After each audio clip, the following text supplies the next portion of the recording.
Hello, in this video, I'll show you how to send emails to your Firebase users to reset the password using the Firebase Blueprint plugin library for Unreal Engine.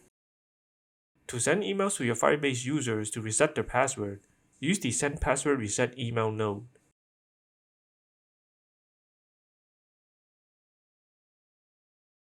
Enter the email that you want to send the emails to. Then add the callback.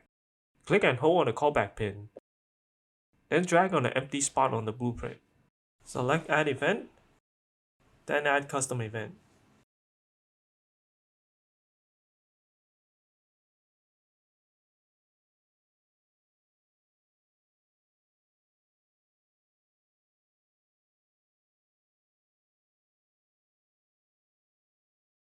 The on-password reset email send callback will be called when the email is sent successfully.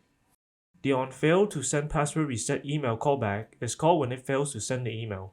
We can use the error message to identify the error that occurred. That's all for this video. If you find this video helpful, give it a like, share, and subscribe.